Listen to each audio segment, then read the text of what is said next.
બાપુ, એક સુંદર મજાનો ધાર્મિક અને ભક્તિમય પ્રસંગ છે. અને આ પ્રસંગમાં આજે આપણે વાત કરવી છે ભગવાન શિવજીને શ્રાવણ માસ શા માટે પ્રિય છે. ધાર્મિક માન્યતાઓ અને પૌરાણિક કથાઓ અનુસાર શ્રાવણ માસ ભગવાન શિવને અતિ પ્રિય છે, કારણ કે આ મહિનામાં સમુદ્ર મંથન દરમિયાન શિવજીએ હળાહળ વિષ પીને સંસારનું રક્ષણ કર્યું હતું. માતા પાર્વતીએ શિવજીને પતિ તરીકે મેળવવા કઠોર તપસ્યા કરી હતી અને જળાભિષેકથી તેમની ઉગ્રતા શાંત થાય છે. સનત કુમારોએ શિવજીને પૂછ્યું કે તમને શ્રાવણ મહિનો કેમ ગમે છે. ત્યારે શિવજીએ કહ્યું કે આ મહિનામાં વિષપાનની વેદના શમી હતી અને ભક્તોનો પ્રેમ તેમને સૌથી વધુ આકર્ષિત કરે છે. હિન્દુ પંચાંગ મુજબ શ્રાવણ માસનું સ્થાન 5મું છે અને દેવશયન ચતુર્માસનો આ પ્રથમ માસ છે. માસોત્તમ માસ શ્રાવણ માસ છે. આ માસમાં શિવપુરાણ અને શ્રી ભાગવત પુરાણનું વાંચન શ્રવણ કરવાનું મહત્વ માનવામાં આવ્યું છે. શ્રાવણ માસના સોમવારને શ્રાવણિયા સોમવારના નામથી ઓળખવામાં આવે છે. શાસ્ત્રોમાં જેટલું મહત્વ શ્રાવણનું દર્શાવવામાં આવ્યું છે, તેટલું જ મહત્વ શ્રાવણિયા સોમવારનું પણ દર્શાવવામાં આવ્યું છે. આ માસમાં શિવ ભક્તો શિવાલયોમાં જઈ લિંગ પૂજન કરે છે અને ભગવાન મહાદેવની પ્રસન્નતા પ્રાપ્ત કરે છે. શ્રાવણ મહિનામાં ગંગાજીનું પણ અતિ મહત્વ રહેલું છે. શ્રાવણ માસમાં ગંગાજીમાં વર્ષા ઋતુના નવા નીર આવે છે. આથી આ માસમાં શિવ ભક્તો પવિત્ર અને ચોખ્ખું ગંગાજળ લાવવા માટે હરિદ્વાર, ઋષિકેશ, ગંગોત્રી, કાશી, ગંગાસાગર, કોલકાતા વગેરે પાવન સ્થળોની કાવડ યાત્રા ઉપાડે છે. આ યાત્રા ભક્તજનો મોટા ભાગે ચાલીને પૂર્ણ કરે છે. આ માસમાં ગંગાજળ વડે ભગવાન શિવ ઉપર અભિષેક અને રુદ્રાભિષેક કરવાનું મૂલ્ય રહેલું છે. શાસ્ત્રોમાં કહ્યું છે કે ગંગાજળની કાવડ લાવી ભગવાન શિવનો રુદ્રાભિષેક કરવો એ એક તપ માર્ગ છે અને આ તપ માર્ગ પર ચાલવા માટે માનવો સિવાય દેવગણ, દાનવ, યક્ષ, કિન્નર, ઋષિમુનિઓ પણ તત્પર રહે છે. સંતો કહે છે કે સોમવાર ભગવાન શિવને અત્યંત પ્રિય છે. તેથી જે ભક્તજનોને આખું વર્ષ પૂજન કરવાનું જે પુણ્યફળ મળે છે, તે જ પુણ્યફળ ભક્તજનોને શ્રાવણ માસમાં ફક્ત સોમવારે શિવ સાધના કરે તો પણ મળી જાય છે. વિદ્વાનોનું કહેવું છે કે દેવ દાનવો વચ્ચેનું સમુદ્ર મંથન પણ શ્રાવણ માસમાં જ થયેલું. આ સમુદ્ર મંથન દરમિયાન જે 14 રત્નો નીકળ્યા તેમાંનું એક હળાહળ વિષ પણ હતું. વિષની ઉષ્ણતાથી સૃષ્ટિને બચાવવા માટે ભગવાન શિવે આ વિષને પોતાના કંઠમાં ધારણ કર્યું. આ ધારણ કરેલ વિષને કારણે તેમના કંઠનો તે ભાગ નીલો પડી ગયો. આથી પ્રભુ નીલકંઠ તરીકે ઓળખાયા. શાસ્ત્રોનું કહેવું છે કે સતયુગમાં પ્રભુને શીતળતા આપવા માટે સમગ્ર દેવી દેવતાઓએ પ્રભુ ઉપર જળનો અભિષેક કર્યો. ત્રેતા અને દ્વાપર યુગમાં વિષ પ્રભાવની ઉષ્ણતા દૂર કરવા માટે પૈ અર્થાત દૂધનો અભિષેક કરવામાં આવ્યો, જેથી કરીને વિષ પ્રભાવ થોડો ઓછો થાય.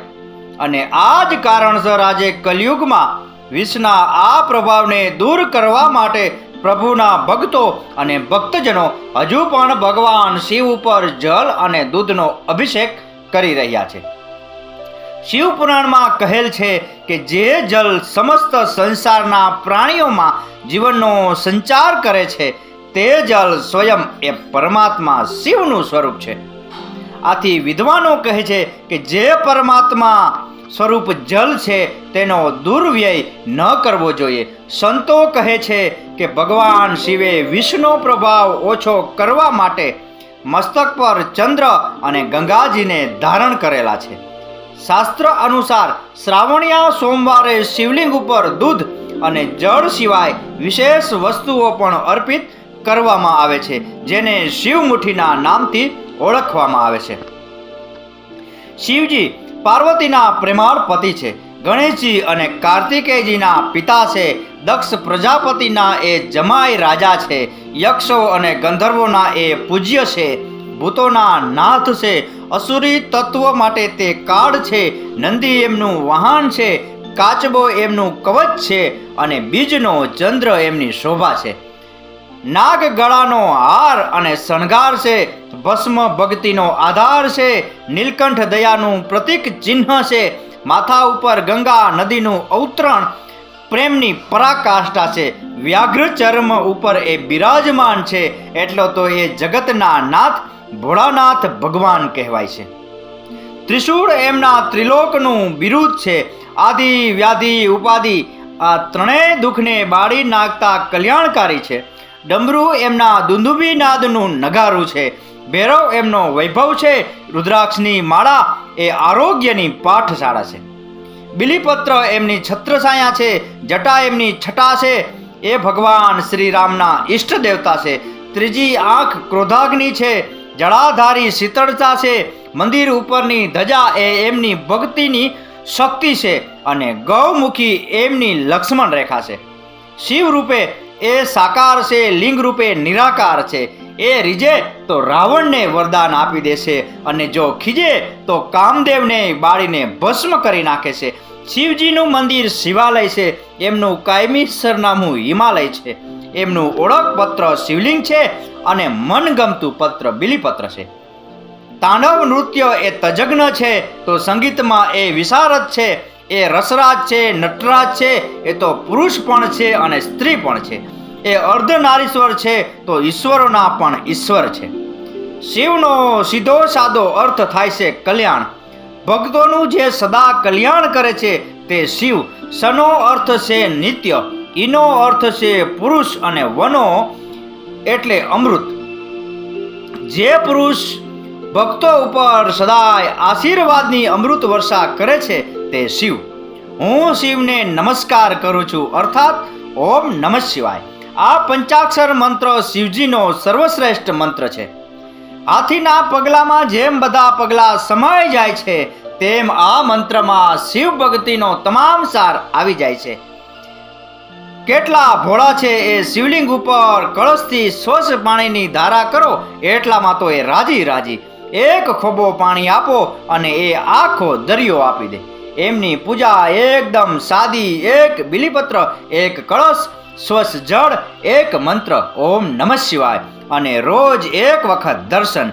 શ્રાવણના 30 દિવસ બસ આટલું શ્રદ્ધાથી કરો એટલે બેડો પાર ભવ પાર કરી દે. શ્રાવણ માસનું નામ શ્રવણ નક્ષત્ર ઉપરથી પડ્યું છે. 27 નક્ષત્રોમાં 22મું નક્ષત્ર શ્રવણ છે. શ્રાવણ માસ એ વિક્રમ સંવતનો 10મો મહિનો ગણાય છે. શ્રાવણનો એક અર્થ સાંભળવું અને બીજો એક અર્થ છે વેદોનું અધ્યયન. ભગવત કથા સાંભળવી, શાસ્ત્રોનું અધ્યયન કરવું, એ માટે જે માસ નક્કી થયો તે શ્રાવણ. શ્રાવણ એટલે તહેવારોનો અન્નકૂટ. નાગપંચમી, રાંધણછઠ, શીતળા સાતમ, તુલસીદાસ જયંતી, પુત્રદા એકાદશી, રક્ષાબંધન, વ્રતની પૂનમ, ચતુર્માસ, હિંડોળા, બોડચોથ, જન્માષ્ટમી, પર્યુષણ મહાપર્વ, ફૂલ કાજડી વ્રત જેવા અસંખ્ય પવિત્ર તહેવારોથી શ્રાવણ માસ 12 માસમાં અધિક પવિત્ર માસ ગણાય છે. અને એમાંય શ્રાવણના 30 દિવસ ભોળાનાથ શિવજી અને શિવલિંગ દર્શન પૂજા શ્રાવણ માસને 4 ચાંદ લગાડી દે છે. બોલો બધા હર હર મહાદેવની જય. 12 શિવલિંગ સ્વયંભૂ મનાય છે. સોમનાથ, મલ્લિકાર્જુન, મહાકાલ, ઓમકારેશ્વર, કેદારેશ્વર, ભીમેશ્વર, કાશી વિશ્વનાથ, ત્રંકેશ્વર, વેદનાથેશ્વર, નાગેશ્વર, રામેશ્વર અને ધુષ્મેશ્વર. જેમ 12 સ્વયંભૂ લિંગ મહિમા છે, તેમ આ શિવજીના 12 નામ પણ બધા દુઃખોના 12 વગાડી દે તેવા છે. મહાદેવ, ચંદ્રમૌલી, આશુતોષ, મહેશ, અર્ધનારીશ્વર, ભૂતનાથ અને નટરાજ. આમ તો શિવ મહાપુરાણમાં વિગતવાર શિવ ભગવાનના 1000 નામ આપેલા છે, જેમાંથી ઉપરોક્ત 12 નામ અતિ પ્રસિદ્ધ છે. શિવ મહાપુરાણ એ શિવ કથાનું પૂરું સરનામું છે. આ પુરાણમાં કુલ 12 સંહિતા છે, 24,000 શ્લોકો છે, 12 પ્રકારના દાન મહિમા, શિવ કથા, રુદ્રાવતાર, દક્ષ યજ્ઞ, સતી કથા જેવી અનેક કથાઓથી શિવ પુરાણ ભરપૂર છે. શ્રાવણ માસમાં તેનું શ્રવણ કરીએ અને પવિત્ર થઈએ. તો બાપુ, આ હતો ભગવાન શિવજીને શ્રાવણ માસ શા માટે પ્રિય છે એ વિશેનો પ્રસંગ. આ કથા, આ વાર્તા પૂરેપૂરી સાંભળી એ બદલ આપનો ખૂબ ખૂબ આભાર. આપનો દિવસ શુભ રહે. મહાદેવ હર.